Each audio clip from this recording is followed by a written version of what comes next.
الإسعافات الأولية هي أمر حتمي واجب عليك معرفته. حياتك وحياة ناس آخرين ممكن تبقى مرهونة بكونك عارف الإسعافات دي ولا لأ. في فرجة النهاردة هنقولك على أهم الإسعافات اللي ممكن لا قدر الله تحتاجها في أحد الأيام.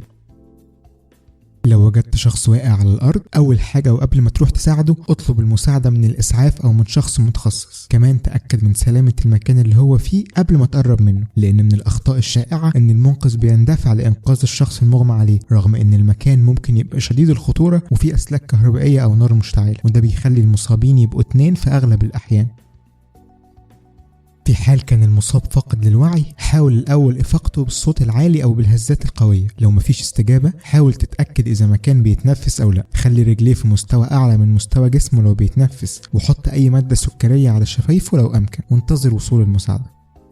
في حالة انقطاع النفس قوم بإرجاع رأس المغمى عليه لورا بدفع منطقة الدقن للأعلى. بعدين قوم بالضغط على منتصف صدره بقوة مرات متكررة، أو الجأ لعمل تنفس اصطناعي مرة أو مرتين كمحاولة أخيرة. في حالات الجروح تأكد الأول من عدم وجود أي جسم غريب جوه الجرح. لو لقيت جسم غريب اوعى تحاول تشيله زي الأفلام وكده، لا، لأنك ممكن تقطع أحد الشرايين بالغلط وتزيد الموقف سوءا. سيبه في مكانه واستمر بالضغط عليه من الجوانب حتى وصول المساعدة. لو الجرح خالي من أي أجسام خارجية اهتم بوقف النزيف. أول حاجة قوم بتوجيه ضغط مباشر للجرح لحد توقف النزيف، من ثم قوم بربطه بإحكام باستخدام ضمادات واستمر في الضغط لحد وصول الإسعاف.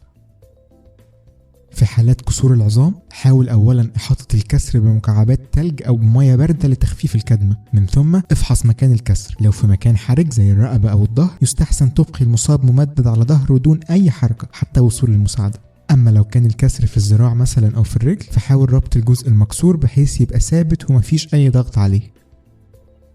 في حالات الحروق البسيطة عرض المكان المحروق لمية من الحنفية لمدة 5 دقايق لحد هدوء الحرق. بعديها حط بعض مكعبات التلج لمدة 10 أو 15 دقيقة، وأخيرا غطيه بطبقة من كريم حروق كل يوم لحد ما يتعافى. وابعد عن الحلول المتداولة زي معجون الأسنان والشاي، العلم أثبت عدم صحتها أكتر من مرة.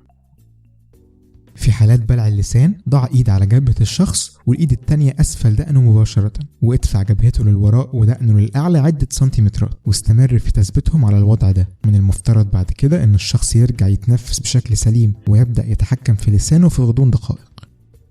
شاركونا في التعليقات مواقف شفتوها او تعرضتوا لها استخدم فيها الإسعافات الأولية، وما تنسوش تعملوا سبسكرايب ولايك والحاجات اللي انتوا عارفينها دي. دمتم سالمين.